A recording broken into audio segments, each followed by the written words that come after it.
what did you notice in 2015 when you had that very Yeah. long death experience? Like, was there just nothing, or was there some experience that you remember having? The biggest sense is that you feel like you're home. Like I know people have this feeling of like being home, but there's nothing like that feeling of being home. Like it's like that times a million. Did you have any perception, or do you have any comments about heaven and hell? Did you have any perception that there's a heaven or a hell from what you've Immediately. experienced?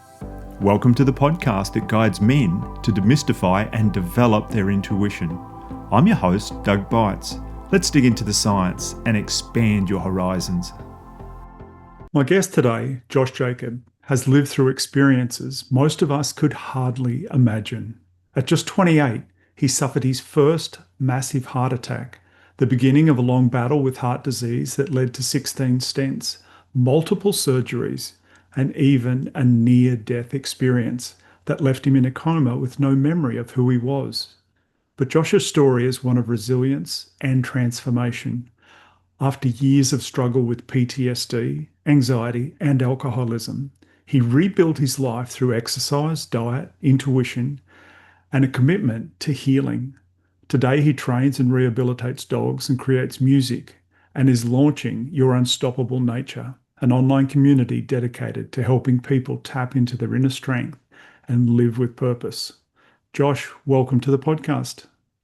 Thanks so much, Doug. It's really great to see and sit with you today. Yeah, cool. So, you know your story a lot better than I do, that's for sure. Tell us sort of where you've been and the insights that things that have happened to you, where it's brought you to.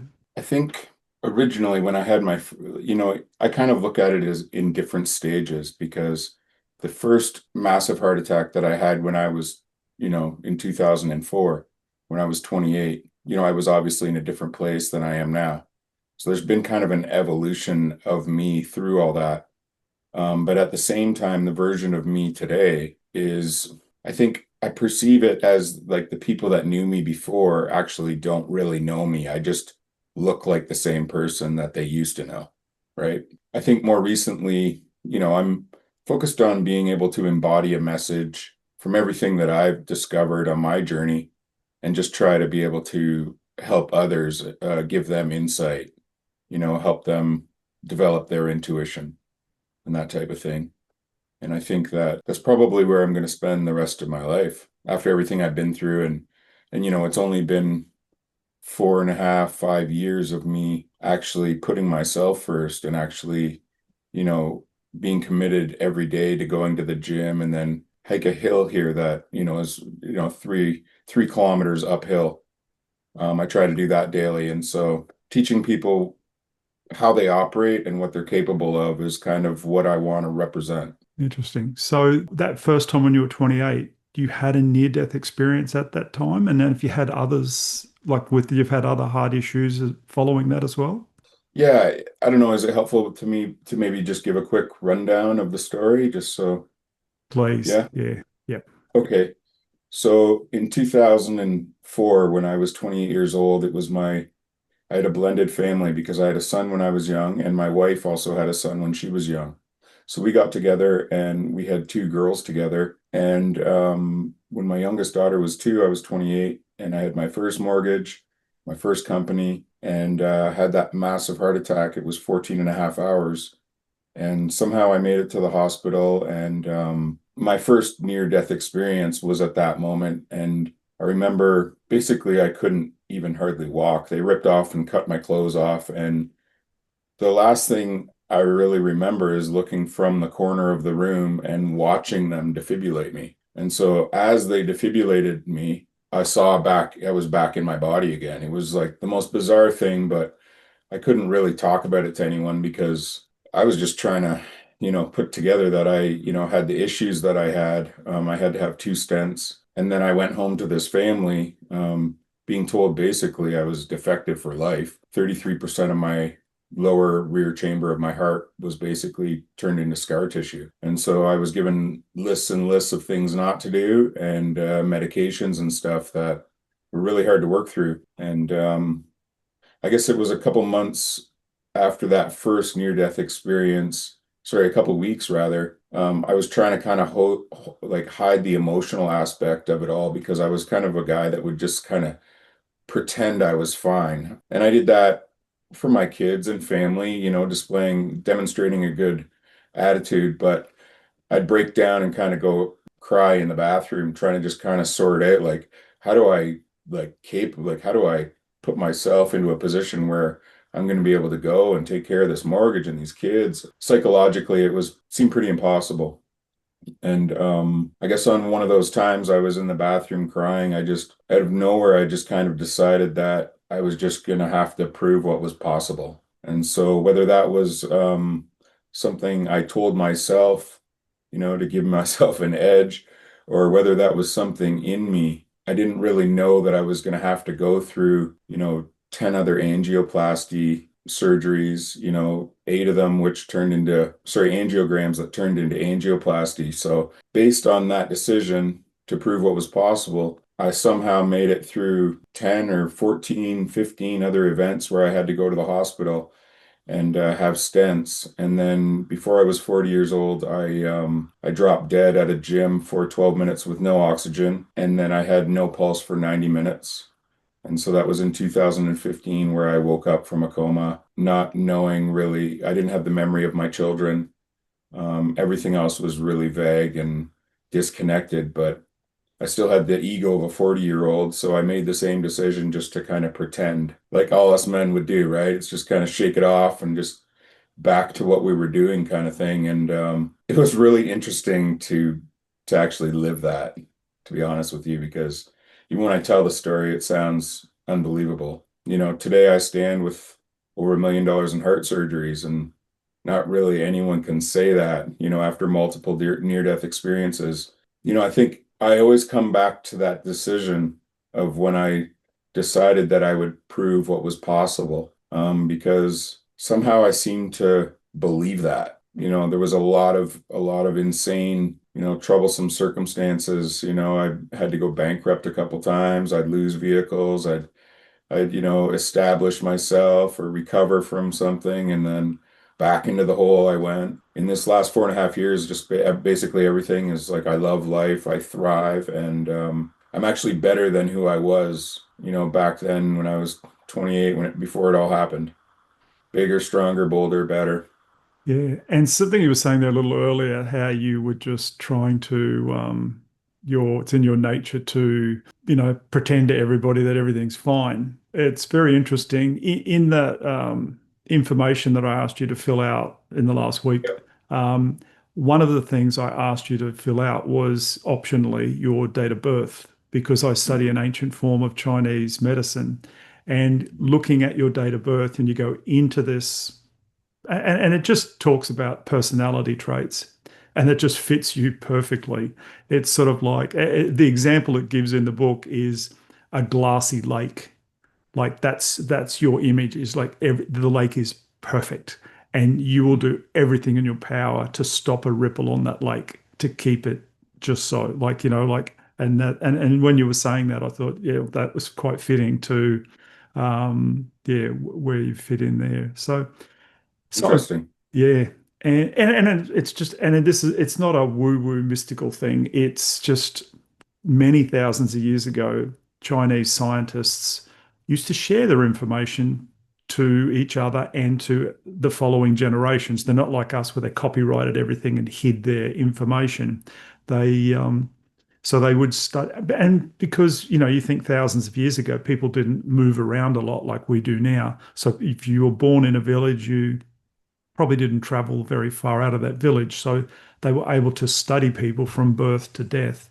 And they would look at their facial features and their date of birth, and they would study the personality traits that everyone with this sort of nose, these eyes, this date of birth had. And then they would Yep. share all the information and pass it on to the next generations over many, many hundreds of years. They just established data. Yep. If you and they put it together and they found cycles and similarities and things through it. And so it's nothing woo woo out there. It's not numerology, it's not astrology, it's just factual stuff they Got put it. together. And yeah, and it fits quite well just about every time, like within reason. And yeah. Very So, interesting. yeah, so you going through that experience and coming out the other side, and I'm sure there's more. I've probably cut you off from, and please feel free to continue on with more of the story there. But I'm curious now, like you said, you're a different, better person now than you were prior, when you prior to the first event at 28.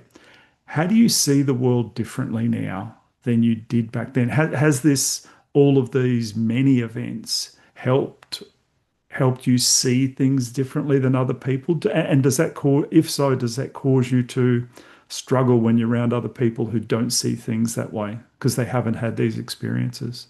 Guys, if you're on a path of developing your intuition, and I know you are, that's why you're listening here, then the Neurovisor is a tool worth checking out.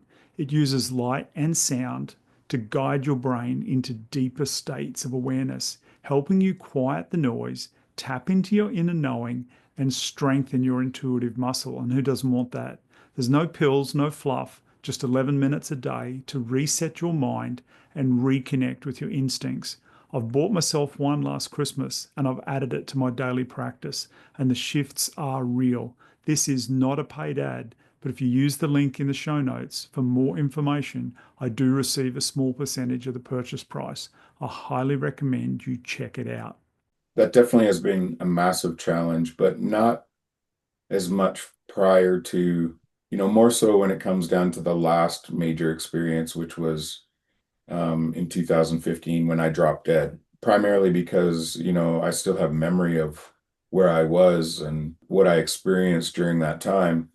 But not only that, I think the kicker was, waking up to the world a second time without memories of how things actually worked. I had no concept of how politics worked. I couldn't remember any lyrics to any songs that I might have sung thousands of times before. And so that in conjunction with being around, 20 to 30 dogs every day, I became more immersed in nature and wilderness and the timing of animals and so yeah, at times, especially integrating back into the world and learning the way things operated, it has been a big challenge to build relationships.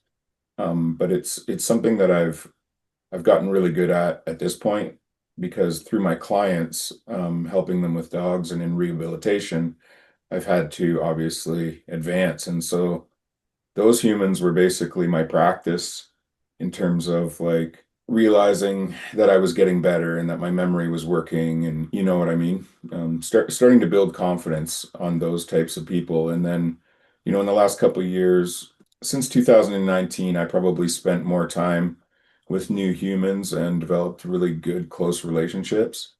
But it's not really people that live around me. They're people like in the music industry and that type of thing, right? So it's been definitely a challenge, but I feel like I've gotten across a lot of or I've gone past a lot of the issues that I had with being timid around certain people and that type of thing. So I've kind of really, I guess, grown up in the last couple of years, which is a funny thing to say, but even, my vocal coach, I decided my Oppo was an opera singer, and during this recovery process, I just kind of went after things that I was interested in and didn't necessarily have any real intention of doing anything with. But I started taking vocal lessons just kind of based on my Opus experience. And what I learned through my vocal coach is that, all these things, he's very insightful. And so he would tell me about kind of how I've grown up over the last 3 years. And that's just funny to me because I'm like in this 50-year-old body,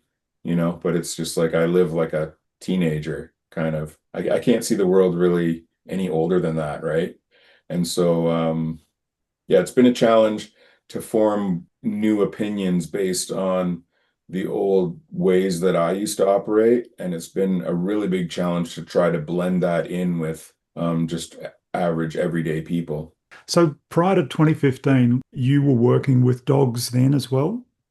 No, actually, I had a company and we did custom audio video, audio automation. security systems, theater rooms. And then it wasn't until 2012 when I was having a lot of heart issues, I signed over the shares that I had to a company and basically ran away from the world and came up to where I live today in the wilderness. And I was just kind of getting away from, I was starting to get away from trying to like people pleasing all the time because it was really costing me. It was detrimental to my health.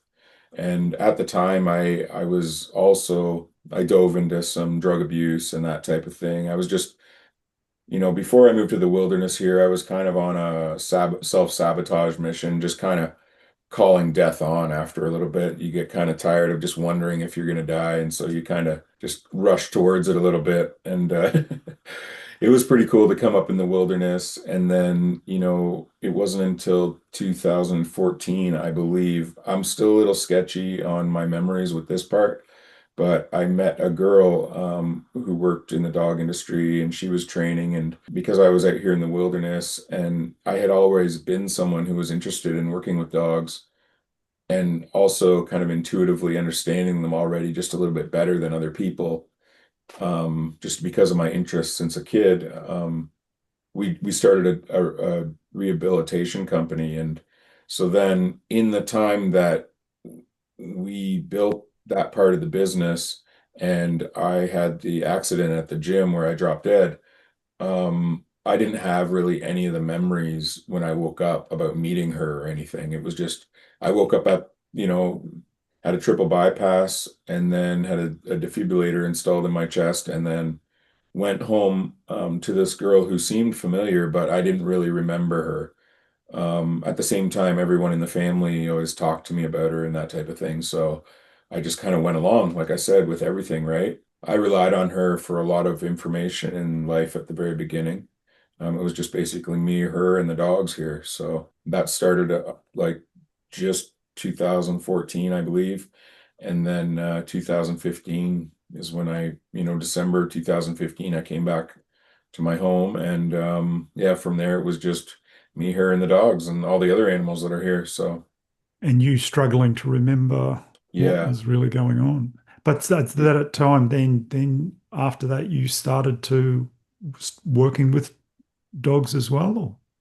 Yeah, immediately. I had already been working with dogs with her prior to the accident. And thankfully so, because we had a couple very, very, very dangerous dogs. And so when I came home from the hospital, I was still aware enough of how not to get bit by the dangerous ones. But I mean, she had to do all the work. Like I wasn't managing the real dangerous ones. The ones that trusted me were good. And then I had a couple times where a couple dogs sensed my weakness and challenged me, which was pretty interesting.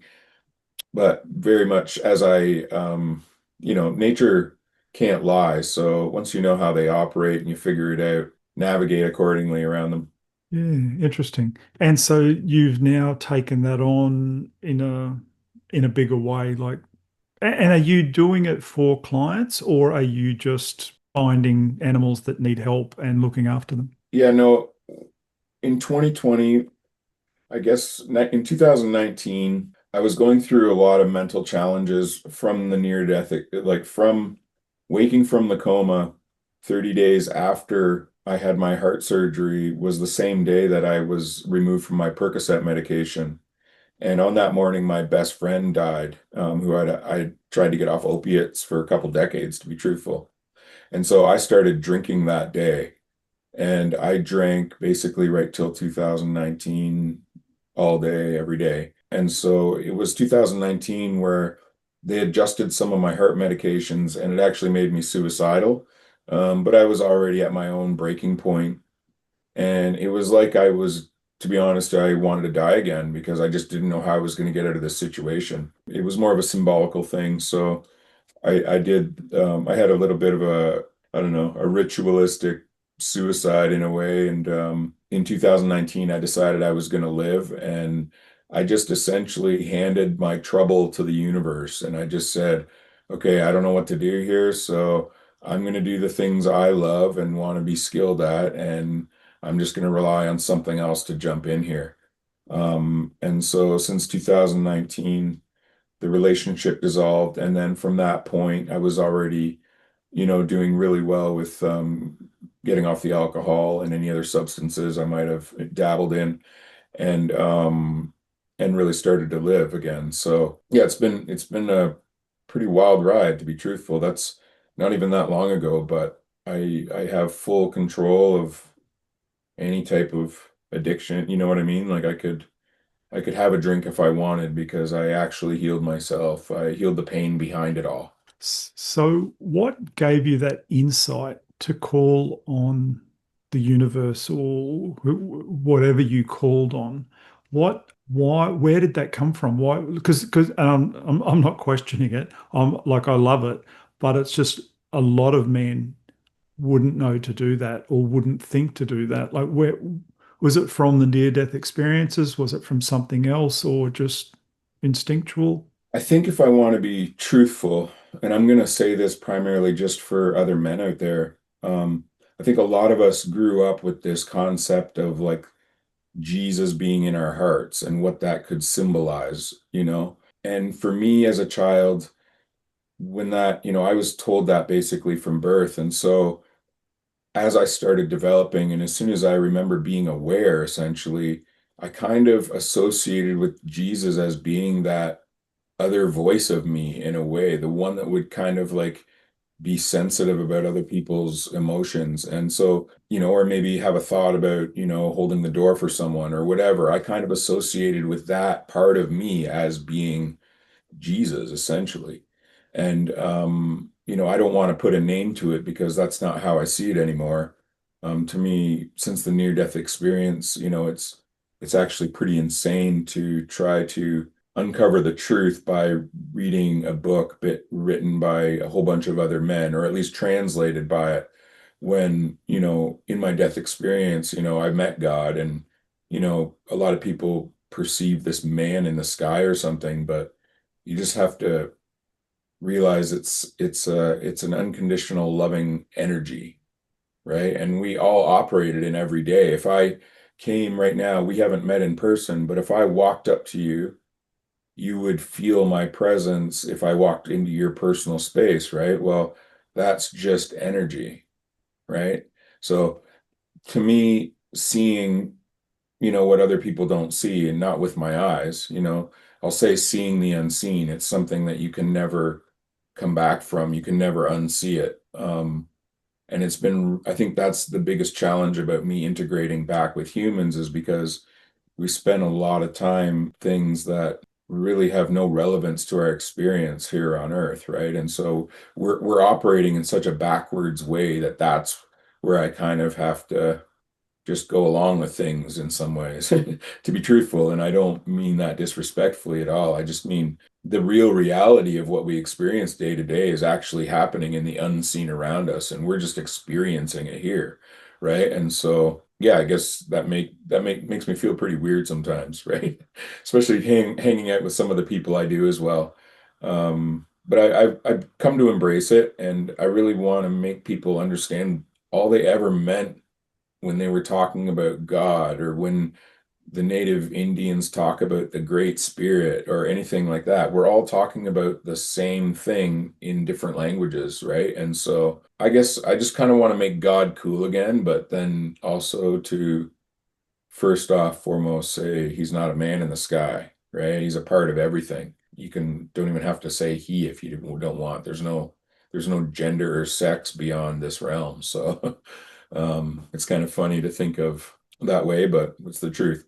I think the biggest advantage to me in my life today, and what I really would want people to understand, is that if we see ourselves as an eternal spirit first, it makes life a lot easier, because then we realize every day that we wake up, it's actually just an illusion. Like it's not really, do you know what I mean? So it just makes all the troubles of the world kind of make a lot more sense if you start looking at life that way, or yourself. So when you did call out to the universe, to this, to whatever, like, did you get what you wanted in a timely manner, what you were expecting, looking for, or were you just left flat? You mean while I was gone, like when I was? Yeah, no, well, like you said, when you called out to the universe for help, and that sort of Yeah, okay, thing. so 2019, yeah. Yeah. Did what you were seeking, did you get answers in a reasonable amount of time? Well, or the perception that you did? I did. But at the same time, it was almost like a mode of me that I found that I didn't really know I had in a weird way, if that could make sense. But when I said that, it was almost like I intuitively knew that I had to take my focus off of it, right? I understand that a lot better today based on, what I learned in the death experience and putting it all back together. But as soon as I took my focus off the problems, it gave the universe the room to move, and I would see things happening gradually. So, I think I was paying attention to things that I wanted to do, so I started noticing that my memory was getting better or something like that. So that gave me validation to just keep doing what I was doing. I figured if I was getting answers in anything and evolving, then obviously I'm heading in the right direction. So I think that comes back to like the interest in a lot of people have with intuition, because it's actually, if you really want to think of intuition, obviously it's like insight or anything else that's explaining something within us, right? When it comes down to information, we either believe something or we know that we know it. So I've just developed my intuition by having a death experience, because when I heard God talking telepathically, and I'm using that language, then it was the exact same way that we do it every day here today. Like if you met a shady character, you might get some information about that. You can sense the fact that the guy's shady right off the bat. That could be something that you figure out just by visually looking and then tying that to something else. But once you get curious about it and you start resting on it, there is a form of information that is exchanged that and that's why you're like, okay, I'm not going to deal with that guy. But because of the noise in our world, because of all the busyness, we don't really have a chance to exercise that part of us, because we're always kept on reacting here or there, right? And so men generally have a disadvantage because we have so much pressure in terms of providing, or maybe we're in situations where we're backed in a corner and we're even trying to provide, but we even can't with our kids. Like, it's really hard to start trusting that there's something out there that would be wanting you to do better in life. But the truth is if we back off from some of the pressure and we get quiet, that's the only time we're really going to start to be able to develop our intuition, which, the way I think about it is kind of like intuition could be, you could call that the voice of God if you want, as far as I'm concerned, based on, the words that I'm using to describe what I've experienced. Mm, very interesting. Yeah. Yeah. And Yeah. I sort of look at it as this loving, benevolent, invisible force Yep. that loves us and wants the best for us. So it communicates with us however we are open to be communicated with to, yeah, be helped. So I'm Yep. curious now, back when you were 28 and you had your first massive heart attack and you said you were looking at yourself from the corner of the room and then they, defibrillated you and you popped straight back into your body. Back in 2015, when you dropped off for all that time, was there something like that as well? Do you remember being out of your body or was there no memory of all? Yeah, no, I recognized what was happening, because typically a lot of people will speak about like the light at the end of a tunnel kind of thing, right? And I understand what people mean by that. And in a way, you could visualize it kind of like looking at a fiber optic cable, in a dark room where you can see where that is. And as you're coming closer to it, it's like this big band of light. And so essentially, sorry, can you just repeat the question? I Well, it was totally, just like, what did you notice in 2015 when you had that very yeah, long death experience? Like, was there just nothing, or was there some experience that you remember having? Because I've never had a near death experience that I know of, and so yeah, I can't relate to it. I mean, I believe it. I'm just yep. curious what occurred. Yeah. So it's from my experience, I know I've had at least four for sure. I've also had my defibrillator defibrillate me a couple times where I go unconscious. I don't really count those. I've had a couple where my heart stopped and I felt the blood flow in my body stop. And then you would feel your joints ache, but then you would also feel your life force just kind of like crumbling like a raisin or crunching like a raisin. And when that happens, it's kind of the same thing. You always go through this same cycle of images, and it's like a cycle of images, and you're not thinking about the money you made, you're not thinking about the car you drove, it's flashes of your experiences with your loved ones, essentially. And then maybe some highlight. It's like a highlight reel of your life flashing by, and it's a very, very emotional thing. You find yourself immediately weeping if you're still partly conscious. And I've had that a couple times. When it come down to the other near-death experience, when I was 28, that was more just like I was in a lot of pain, and it was like my perception switch from eyesight to imagination back to eyesight in a weird way, if I can describe it like that. That's very much the way I see it because, when I was looking from the corner of the room looking back, it wasn't my eyes that looked at it. It was the imaging equipment inside me that allows me to create images, right? So that would be my imagination.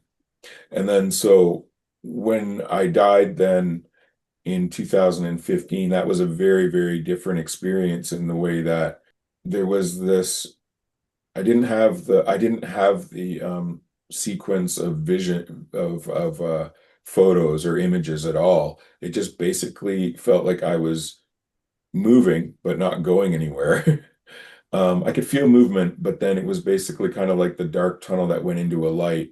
And it just was like so much light that your body can't actually comprehend it. But you adjust to it in the way that it's your imagination because you're not seeing with your eyes, you're seeing with your imagination, right? So you can comprehend the light, and it is, like everyone describes, it is like warm and encompassing and all loving. And I think the biggest sense is that you feel like you're home. Like I know people have this feeling of like being home, but there's nothing like that feeling of being home. Like it's like that times a million. And then from there, in a way, it's hard for me to describe it in an order because in that place there is no time. So it doesn't quite operate the same way as we perceive it here. Um, but essentially, right from after that moment, I was already engaged with the creator or whoever is able to tap into your brain when you're doing stuff like that or your spirit. And so he started giving me information pretty much right away, but it was more like it felt like a father-son relationship. It was like we re it was like we'd talked and spent time before that in a weird way. And that it's just like you're home. And in my case, I could go through a lot of different things that I experienced there. Which, people will believe or not. It doesn't really matter to me. But at the end of the day, it was a choice I was given if I wanted to come back here. And it was like I was a child. I was so innocent and so excited. I was like, yeah, I want to go back. I want to go back and do what I said I would do originally. Essentially, I'm giving you the essence of how I felt at the time. And yeah, it was pretty incredible to like there's no real memory of me coming back into my body. There's just a memory of me waking up. Um, and I know for sure when I made the choice to come back in my body, regardless of where I was, I didn't expect it to be a broken body that I would have to try to, figure out all these other stuff too. So, yeah, pretty Yeah. crazy. It's crazy actually enough to be saying this out loud because I really don't talk to, a lot of people. This is my first real podcast, and yeah, I haven't been open about it. So Okay, good. So I'm curious and you may say you don't answer however, like truthfully. I'm yeah, curious, and I've never asked anyone this before about a near-death experience, but it's just come to me. sure. Did you have any perception, or do you have any comments um, about what the rest of us are told about heaven and hell. Did you have any perception that there's a heaven or a hell from what you've Immediately. experienced or nothing? Yeah, I think that's what rocked my world initially. Because the first thing I was taught is there was no hell and that it's a perception. It's a state of being that was supposed to be, it's been completely misrepresented. And it's a state of being that we find ourselves in when we feel that there is no perfect plan going on around us at all times. That there is no, like, if we feel that we are separate from this creator, right? Then that is essentially what hell is because we think we're doing this all on our own, right? And so we make decisions based on kind of our experience, right? If I was afraid and fearful, then I'm going to start making decisions to covet resources so that I make sure I take care of myself, right? And so that's kind of all we're seeing in the world today is, millions of people kind of like lost and purposely they've been derailed from on how they operate and what is going on here. But it's that time kind of like it's like time on earth. There are people who talk about the new earth or heaven coming to earth, and that very much is a reality, but it's not in the way people think. It's the evolution of consciousness from within us all. And so when it came to also other information that I gathered when I was there, the first thing that I was told was, what you focus on, you expand, what you expand, you create. Good or bad, right or wrong, doesn't matter. That's basically the power of our heart. We get the choice to choose. And so when it comes down to focusing on, say, what's happening in other countries and that type of thing, our collective consciousness, we have to think of as one thing. Think of our collective consciousness or your consciousness and my consciousness and everyone's all together is also imagination and consciousness are one thing, right? It's all, whether you can see that or not, from the way I see it from being dead, that's how I see it. I see it as one thing that we're all interacting and sharing, right? So that's why if you wrote a song, it's possible, or sorry, say you were going to write a song, you had this idea for a song, you had this melody, and you had these words, and you didn't do anything with it for 5 or 6 years. It's happened before in other ways, potentially, that you hear that same song or that same essence of that same, or we see someone that's not maybe invented something, and then another person goes out and invents that. It's because we all have access to the same realm, which is consciousness or imagination, as far as I can describe it, right? I'm not saying I know everything, right? I'm not um, Mr. Know-it-all, but I'm just trying to relay information in the way I see it from my experience. Yeah. So very interesting. I've not heard that said before, and so I'm just trying to get my head around. Imagine Yep. our imagination and our consciousness are one or the same thing. And I'm just trying to remember. I was quickly trying to jot it down as you were saying it there. Um, Yep. can you go back into and I've got no doubt of it. I'm just curious to You hear can more say it about if you it. want. I'm just trying to explain it the way I see it. Yeah. It's fine. Any questions are fine with me, but what did you want to know specifically about that?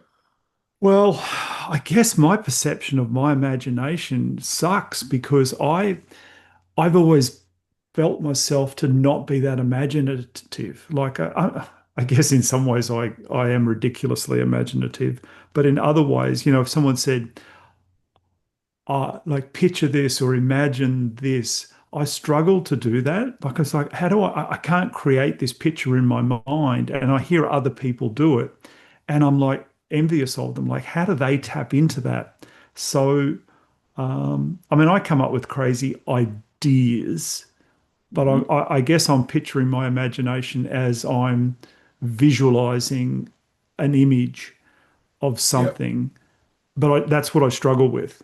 And so, and potentially that's why I struggle. I very much believe in our consciousness and everything like that, but I just, yeah, I'm trying to tie these together because I'm thinking, I don't have a doubt that they're not linked or aren't one, but Hmm. I guess I'm wanting to hear from you a bit more so I can take it in and Sure. comprehend it. Yeah, and I'm happy to, it's actually really fun for me because I really do enjoy talking about this with people that are eager to understand it because it's not something that we're taught. But at the same time, because of our backgrounds, we're also taught, different religions or whatever, but even some of our words we don't even use completely interchangeably. So it can, one word to me could slightly mean something different enough to you that gives you a different visualization. And when it comes down to visualization, it it's something that kind of does have to be developed, very similar to intuition. And the absence of that is just because, we're spending time, thinking about other things, but maybe not recognizing that there's pictures that go with that. If someone says the word elephant to you, like you picture that, right? Like we just turn that into images and it happens so fast that it's so far back in our subconscious mind that we actually don't watch all that unfold. Um, but I think through meditation is where I probably learn the value of that is creating distance from me and my own thoughts. So in a place where I could sit back right now, it might take me a minute or so because we've been talking, but I could turn all my thoughts off. And, none of us practice to do that. And so with that space, in the present moment is kind of like where our power is and where we can start tying into understanding that me worrying about something is actually improper use of my imagination because when I'm worrying and ruminating on something, I'm cycling images. And if I power that with emotion, then essentially that's the future that I can create because that's how we're creating everything around us at all time, right? And so consciousness and imagination or love and truth, they're all kind of in one, think of it as like one big fiber optic cable. So all that information is in one thing at all time, kind of thing, right? Um, I guess maybe I threw you off when I said love and truth, but for any of us that have been on a mission our entire lives to understand love or want to understand truth, that also comes down to intuition. That's where we're deciphering whether something's truth or lie. That's also with our intuition, right? But it's also, mm, sorry, I got to back up there. I kind of just lost where I was going. You're I right. was saying something, I totally just lost it. That's all right. No, Yeah, I have that quite often too, I can tell you. So yeah, yeah, we're just talking about imagination and consciousness being yeah. I kind of one. forgot where I was trying to take you with it, but I Yeah, mean, hopefully you still get some good stuff out of all that. That part. yeah.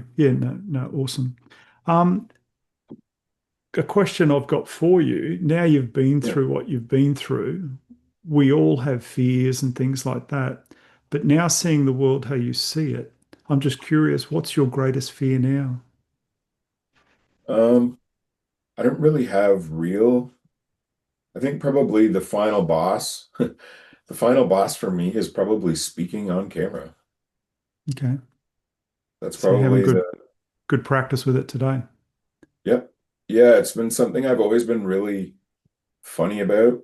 Um, it's something I want to do more of and be comfortable doing. So, other than that, I'm not really sure. I don't, I still get the urge to fear sometimes, if I pay attention to social media or if I hear something that a friend of mine's going through or something, I can Hmm. feel kind of the chemicals of fear trying to start, feeding into that. But that's very much how I see it now because I'm spent so much time in meditation and separated myself from my experience that it's something I can almost turn off and on. It's something, I kind of uncovered. I wanted to understand like if I tell my arm to move up right now, I just did that, but there was no thought process around to it, right? in my kind of like infatuation with death and understanding completely how we operate without our bodies, I also wanted to have the same thing right now with those mechanisms like insight and be able to turn them on or off the same way that we're able just to lift our arms, right? Because that's something that I realized when I was dead that, you know, if I wanted to go and see something else, I just had to think about it and I was moving. Um, yeah, so if we operate like that without our bodies, then that's how we operate with them. Okay. So something too that you'd mentioned, like in your bio, when you started to put in back in 2019, when you started to pull yourself out of your funk, you Mhm. were using diet, exercise, and things like that. So I'm curious because for me, diet was a big thing that, like a side benefit of changing, like a lifestyle change of what I ate, and I did it 14 plus years ago in a major way, and I've sort of kept that um, lifestyle change with diet.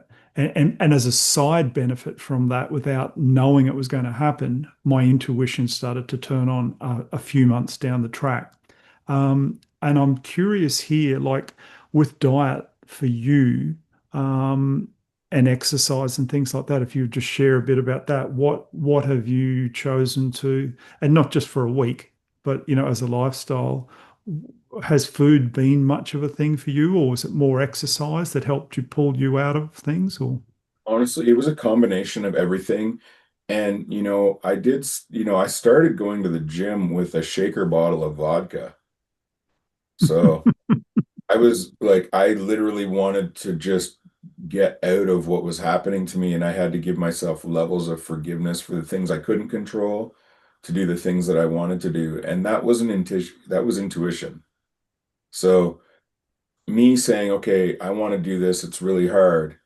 Intuition, normally, our brain would say, hey, but you're an alcoholic, like you're drinking, you can't work out and go to the gym at the same time. Like that's just idiotic. Somehow it made it okay for me. So I was following my intuition from the beginning, and I think I had developed it quite a bit more. I don't think of it as intuition. I just feel like that's how I was operating now. Do you know what I mean? It wasn't something that there wasn't a definitive moment where I'm like, oh, that's my intuition. It was just kind of like it just was how I work now. And I kind of realized that, when you've heard, you're if you don't know what to do, just start taking a step on a path. It's like the path is kind of revealed as you go. And that's very much the same way as the way the universe works, right? So, me showing my desire to have a better body and dragging myself to the gym, like the alcohol aspect of that would be something that other people couldn't handle and be like, well, it can't be right if you're drinking, right? So like intuition also told me that it was okay to do that. But then it also told me, okay, you should since you have brain damage, you need to look into like what causes an anoxic brain injury, like how do you recover from that. And so like I would start Googling, and I started learning about ketosis and how it was the preferred source of fuel for the brain. And I had also started fasting at that time, and I realized that all these kind of things that were being put together were kind of in an order that I would accept them, but they kind of develop naturally on their own. And it is again through intuition. I'm going to call it intuition. Essentially, it was like something dropped in me, and it was like I all of a sudden knew the answer, right? And I think that's how we work a lot of the time. We always work like this. It's just men in general. We don't have the space to be able to trust ourselves, right? And so I think that's why I love like hearing about, podcasts such as what you've got going on here, teaching men especially how to use their intuition. You know, it's going to be incredibly valuable for the next few years coming up here. And from where I come from and what I kind of understand about the way things are going to go, because it's very much like an interest, a hobby of mine to just be interested in humanity. Like, once you die and you're connected to God and you realize we're all just one thing in different meat suits, um, then you start being interested in like, how can we let people have a much better quality of life and understand that this is kind of all going to happen to us whether we like it or not. It's like as consciousness, and this is just a way to explain it. As consciousness evolves, which it is right now, just through the conversation we're having, um, as it evolves, it's kind of like we are adding to more available light. So if you think of like the spectrums of light that we're able to perceive on Earth, right? We see, I think they can measure like a very, very small percent, 2.9% of the available spectrums of light, apparently. And that's kind of what I see consciousness as. It's like light in that form is basically truth and love.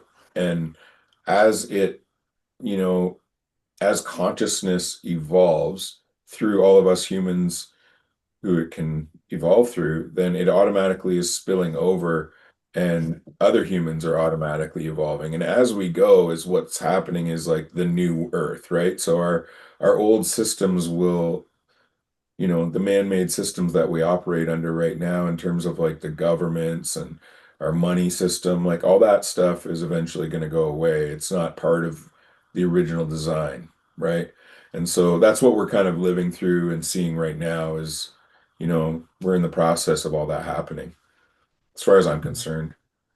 Yeah. And I believe that, and just the fact that you and I are having this conversation today, and Yep. yes, in a couple of weeks, this will go on YouTube and other podcast platforms. But if it never Sure. got published, just the fact that we're having this conversation, that you and I have Mhm. spoken what we've spoken, or you a lot more than me, um, into the cosmic space, wherever it's Off into the gone. ether. Yeah, exactly. Um, Yep. it's changed the world. It's Yep. it's had an effect. And then when we put it on the platforms and other people hear it, it changes it just a little bit more again. So we're doing stuff. So we've got to do things, and yeah, and it has a cause and effect. And I mean, at this moment, you and I both believe to a varying degree that us doing this is a good thing. That hence why we're Absolutely. taking our time to do it. So yeah, no, very interesting, excellent information for the men out there, and I love it because I have a wide variety of men on the show, and occasionally, probably 9 out of 10 people on the show are male, and probably 1 out of 10 female. Um, but and usually the females I have on have some degree of masculinity to their lifestyle and choices, um, Yep. and they just fit right in. And it's great Mhm. for us men to realize that there are traits that women have that we do need to engender, and it will, if we take some of those traits on, it will improve our life and how we relate to others around us. So yeah, no, Absolutely. yeah, really good info, Josh. Thank you. I Um, think, and that's what I think. Sorry to interrupt you there. That's what you were just talking about men in general, and I do think kind of like there is a universal call to men right now to start developing and leaning in towards working on these types of things because the way I see it, the men are really the ones that, if there is a God, if you want to call it that, you know, we're the highest form of creation in a physical sense, right? Like on Earth here. So if we evolve, then we're essentially like making the space for the women, that way. And I think it's kind of up to us in that way to do that. At the same time, women have, you know, as far as I'm concerned, are also more powerful than us in many ways. And that is because of their imagination and intuition. A lot of them are, it's so second nature, they don't even know it's intuition, it's just so much a part of them. yeah, no, I totally agree. And I just see men, and I've recognized in my life that I need a lot of help to be able to catch up to, well, I doubt I'd ever catch up to women and they've far superior to men in many ways. Mm, And men are superior to women in other ways, but it's absolutely. the ways that the men lack is what I'm trying to bring to the forefront. Not all of them, but one of them, and that is this sixth sense, this deeper Yeah. understanding of how the world works and being more tapping into other people, like and here's another one for you with Chinese medicine and face reading. When you read a person's face, there is a specific feature, and I won't say what it is, but there is a specific feature on people's faces. And if they have that feature, it basically says that you have a bullshit filter. You can It Mhm. means you can see through people's bullshit. If Oh you yeah. Yeah, and it's, don't ask me how or whatever it manifests itself onto your body. You probably Yeah. would not have the feature as a baby. You wouldn't be born with it, but as you develop it, and there's a lot of different features that occur in our faces through the years, wrinkles and lines and all sorts of things that are there from emotional sort of things. Sometimes if you naturally laugh a lot, you will develop laugh lines, and these are Yep. at the edge of our eyes here, and people call them crow's feet and things like that. But only someone who laughs and smiles a lot can develop them, and it's proven that when people have that feature on their face, people trust them more because Mhm. it's you can only develop it. A fake smile will not develop that wrinkle. And No. it's, yeah, they're laugh lines. But yeah, and so people can, as they develop their intuition, would probably develop this feature on their face. And you can look at and you can see, and it's a real easy one to see. And you go, oh, that person's got a bullshit filter. I better watch what I say about them, or they'll, if I'm trying to bullshit them, they'll know, you I'll, know.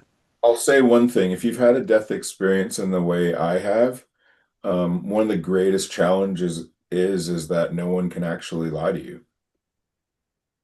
Like that's the way energy works, right? So imagine, I'm sure that you were in this situation when you were a kid and you went into your home and there was some kind of tension or there was some kind of fight that had happened between your family or parents, right? When you walked in that room, you could tell that the energy, we'll explain it as the energy was thick, or you could feel that, right? But what we don't understand is an evolved intuition.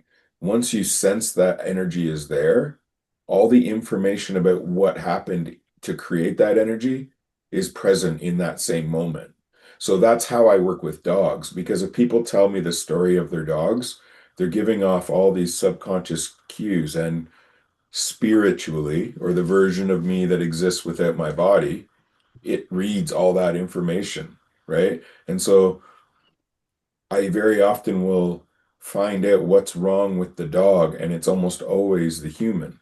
Now, when I get them to do the work with the dog, what they don't understand is that we're calibrating that through the dog, and it's actually healing something in the human, and that is why the issue is actually healed or fixed, whatever, you know what I mean?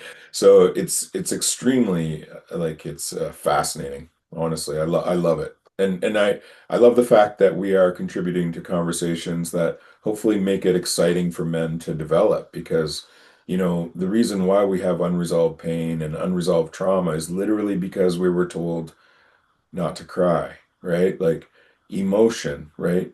E equals MC squared means, essentially energy in motion equals emotion. Every time that we were told we couldn't cry, or that it was, not enough time for us to deal with our emotions, and we trapped that in there ever since we were like 6 and 7 and 8 years old. Um, all that stuff is what I kind of mean by the noise, right? And so if any of us are running to alcohol, or we have anger issues, we don't have a problem with alcohol, and we don't have a problem with like the drug or the anger. It's a pain, it's an unresolved pain problem, which is essentially just us trapping the energy there still unknowingly, because that's just as men what we've been taught to do is just, suck it up, carry on, and you don't show anyone else. Mind you, thankfully some of us do have good close friends where we do get to talk, and that enough will help expel some of the energy to exist. But eventually it will compound and it just essentially can only become disease in the body, right? So it's really Yeah, important that men, start understanding that it's in their best interest. And so for their ability to thrive is going to require the scariest stuff is having to deal with those emotions. And that's kind of why I climbed the hill every day. It was the scariest thing I could do for a guy. Like they lasered out another 7% of my heart. So then I was climbing this hill with 40% of a, you know, whatever scar tissue bouncing around in my heart just to keep me alive. And I decided to climb this hill, again, proving to myself what was possible. And in that process, I realized that, um, sorry, I lost you. I lost me you're just again. talking about you when you're walking up that hill, like the emotion of, The like, emotion, yeah. So the whole idea is, especially for men who do want to heal, is to get their heart rate elevated in some form of movement, and then just let yourself daydream. Start thinking about the times when you were a child, and like quite literally, what happens is like we want to get rid of this energy. There's been many times where men will be watching a movie or have a sad moment and they feel like they're going to crap up and they have to compose themselves because see, they're sensitive enough of a human where it's kind of on the verge and all has to come out. And so sometimes even a film can kind of like bring them to the edge and then they realize, oh man, I can't let that go. So then they back off for another few months, right? And suppress that some more. And really like the real version of us is the version of us with that has let go of all the pain, right? Like I told one of my friends before, like the tears of joy are only on the other side of all the tears of pain.